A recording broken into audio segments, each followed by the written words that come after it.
There are few pains in life that compare to hearing hurtful words from your own child. Parents spend years nurturing, protecting, and sacrificing, often putting their child's happiness before their own. So when an adult child lashes out with cruel or dismissive words, it doesn't just hurt, it breaks something deep inside. Silence from a child can sting, but words, especially those spoken in anger or resentment, can cut through the heart like a blade. Many adult children don't realize that their words carry emotional weight far beyond the moment. When they say things like, "You ruined my life," or, "I wish you weren't my parent," they aren't just expressing pain, they're rewriting the parent's entire legacy in one cruel sentence. What was once a relationship built on unconditional love suddenly feels judged, dismissed, or erased. The truth is, communication between generations often carries unspoken wounds. Sometimes, those hurtful words come from a place of unresolved childhood trauma or misunderstanding. But that doesn't make them less damaging. Parents are human, too. They can bleed from the sharpness of words, and some wounds never fully heal. It's important to remember that emotional abuse can flow both ways. We often hear about toxic parents, but rarely about toxic adult children who use guilt, blame, or cruelty to control or punish their parents. For a parent who has tried their best, these moments can lead to deep grief, questioning their worth, and sometimes even depression. Learning to recognize that words can destroy trust is the first step toward self-protection. Parents must understand that love does not mean tolerating disrespect. Silence may hurt, but disrespectful words can poison your spirit. Protecting your peace, even if it means stepping away for a time, is not weakness, it's wisdom. Sometimes, the best way to love both yourself and your child is to let silence speak louder than hurtful words. Not every honest conversation comes from a place of truth. Sometimes it's a disguise for emotional manipulation. Adult children who feel anger, entitlement, or unresolved pain may use the language of honesty to justify cruelty. They'll say, "I'm just being real," or, "You need to hear the truth," but beneath those words lies a desire to control, punish, or guilt their parents. Emotional manipulation often begins subtly. A child might bring up past mistakes, magnify them, and then use them to make the parent feel small, powerless, or indebted. It's not about healing, it's about winning an argument or shifting blame. Parents, out of love or guilt, often absorb this manipulation silently.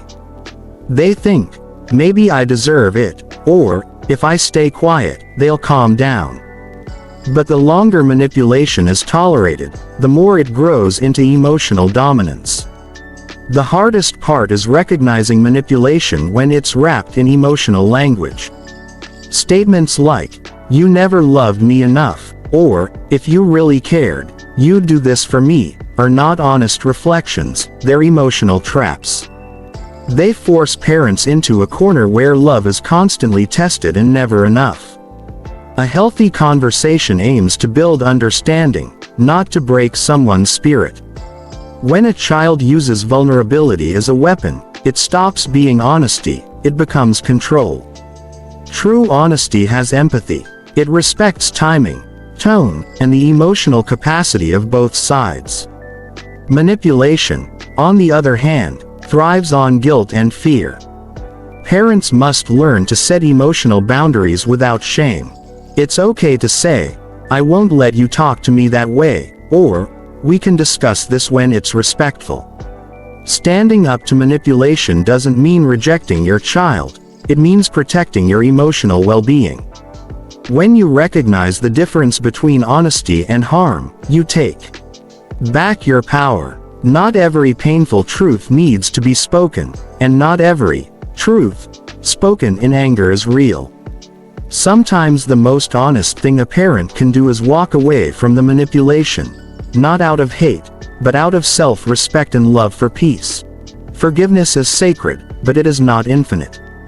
Many parents are conditioned to believe that no matter what their children say or do, They must always forgive, always give another chance, and always welcome them back with open arms. But there comes a point when endless forgiveness turns into self-destruction. When a grown child repeatedly hurts, manipulates, or disrespects their parents, forgiveness without accountability becomes a cycle of emotional harm. Parents who constantly forgive without boundaries often do so out of love, fear, or guilt. They tell themselves, "They're my child, I can't turn away," even when every interaction leaves them emotionally drained. But unconditional love does not mean unconditional tolerance of abuse. Forgiveness should lead to healing, not to repeated heartbreak. When a child uses their parents' love as a shield for their cruelty, that's not family, that's emotional exploitation. Adult children sometimes expect forgiveness as a right, not a gift. They believe their age or independence grants them the freedom to say anything and be forgiven endlessly. But forgiveness is meaningful only when paired with remorse, respect, and change. Without that, it's an empty ritual, a way of keeping parents trapped in pain while the cycle of disrespect continues. For parents, learning to stop forgiving endlessly doesn't mean becoming bitter. It means recognizing your own worth. You can love your child deeply and still protect yourself from emotional harm. You can pray for them, wish them healing, and still keep your distance. Forgiveness, when forced, loses its sacredness. But when chosen from a place of peace and clarity, it becomes real. Sometimes the most loving thing a parent can do is to say, "I forgive you, but I cannot let you keep hurting me." That's not abandonment, it's emotional survival. Boundaries are not walls. They're doors that protect your peace while leaving room for reconciliation, if it ever becomes possible. True forgiveness isn't about erasing pain, it's about releasing yourself from it. Parents do not owe their grown children endless forgiveness. They owe themselves peace, dignity, and the right to heal without being broken over and over again. Many parents struggle with the idea of setting boundaries, especially with their adult children. They fear being labeled cold, selfish, or uncaring. But the truth is, boundaries are not walls built from anger. They are fences made of love and self-respect. Setting limits doesn't mean rejecting your child. It means defining how you deserve to be treated. Without boundaries, love becomes a battlefield, not a bond. When adult children speak harshly, manipulate emotions, or drain their parents financially or mentally, boundaries are the only way to stop the cycle of pain. A parent who says, "I won't tolerate disrespect," or "I need space to protect my peace," isn't pushing their child away. They're teaching what healthy relationships look like. Boundaries are an act of love that says, "I value this relationship enough to protect it from destruction." Unfortunately, many toxic adult children interpret boundaries as rejection.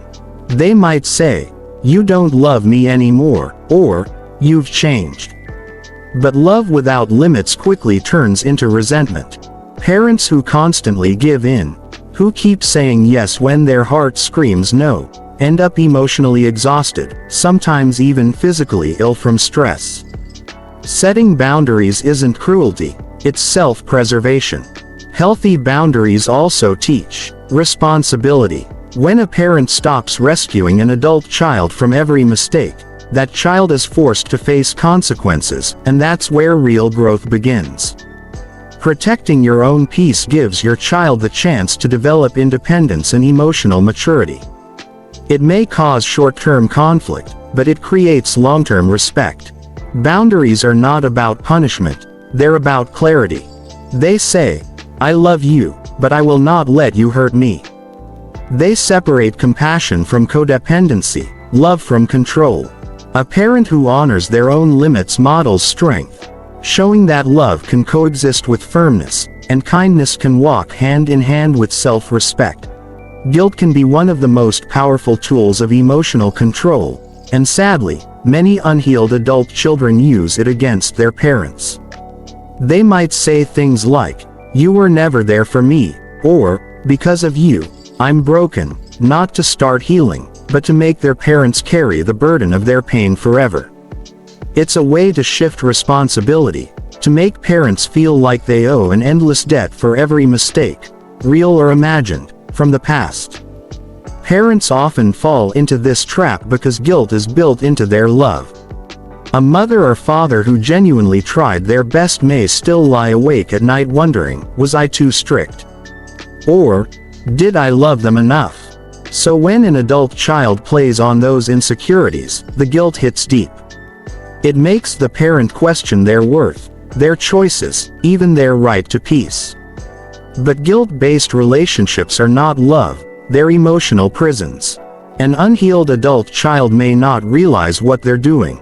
Sometimes, they're stuck in their own unresolved trauma, repeating old narratives instead of working through them.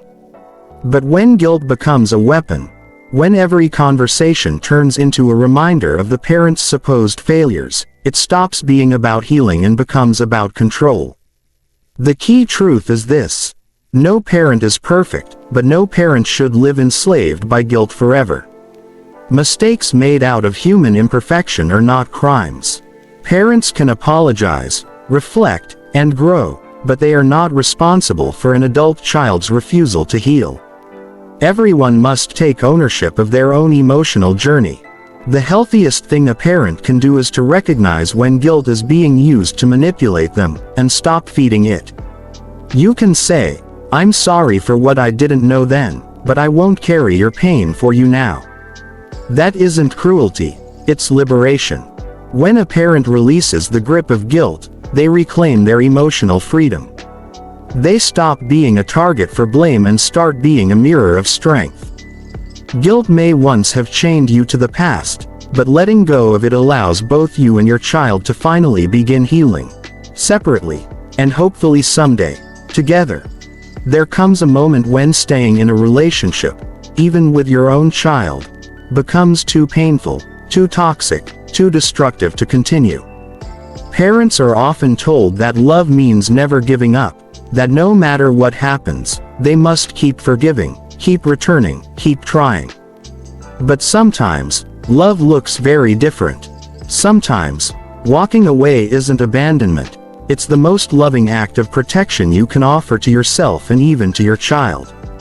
When an adult child continuously disrespects, manipulates, or emotionally abuses their parent, staying in that environment only deepens the wound.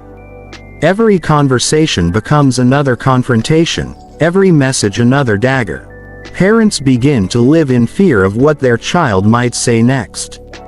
In such moments, walking away becomes an act of self-preservation, and self-preservation is not selfish. It's necessary. True love doesn't mean enduring endless pain. It means recognizing when the relationship has become harmful and having the courage to step back.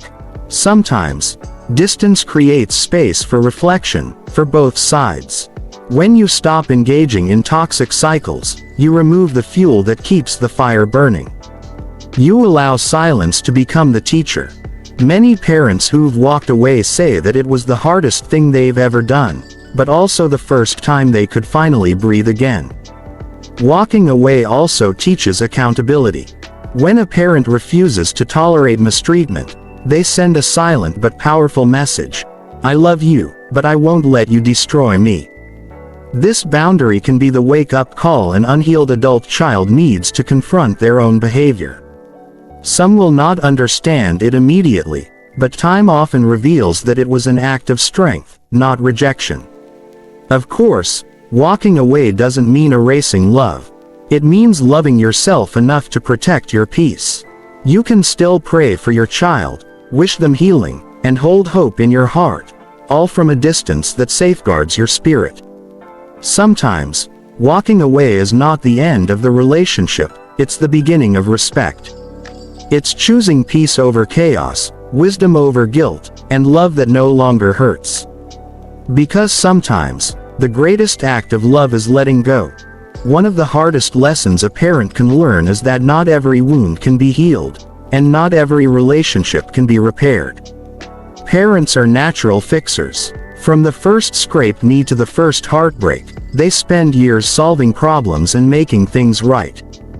But when that same instinct meets the deep emotional distance of a toxic adult child, it becomes a trap.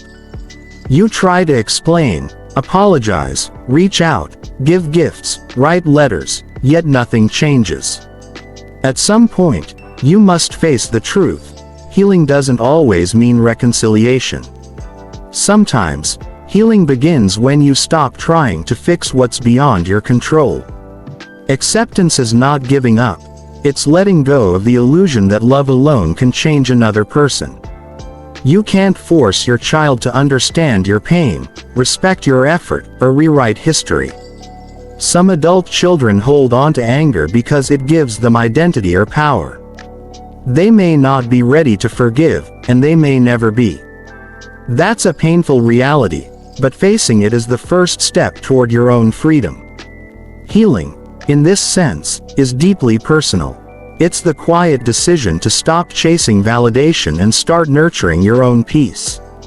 You learn to live with unanswered questions, with conversations that will never happen, and with the love that remains unreturned. You begin to rebuild your heart not around what was lost, but around what still exists: your dignity, your compassion, and your will to move forward. It's also important to remember that acceptance doesn't erase love. You can still love your child deeply and wish them healing, even while accepting that the relationship is broken for now, or perhaps forever. The difference is that love no longer comes with the demand to fix. It simply exists, peacefully, from a distance. True healing comes when you release the need for closure from others and give it to yourself. You stop asking, "Why did they do this to me?" and start saying, "I deserve peace regardless." Acceptance is not weakness. It's wisdom born from heartbreak. It's the moment you stop fighting for what's gone and start cherishing what's left: your strength, your sanity, and your sacred inner calm. Closure is something many parents long for. The final conversation, the heartfelt apology, the reunion where everything finally makes sense. But life doesn't always give that kind of ending. Sometimes, the child never apologizes. Sometimes, the misunderstanding never gets cleared. And sometimes, the distance simply grows. In those moments, you have two choices: keep chasing answers that may never come, or choose peace and move forward. True closure doesn't come from others. It comes from the decision to stop hurting yourself with what you cannot change. Choosing peace means understanding that you can love someone and still walk away. It means accepting that the person who hurt you might never admit it, and realizing that your healing doesn't depend on their remorse.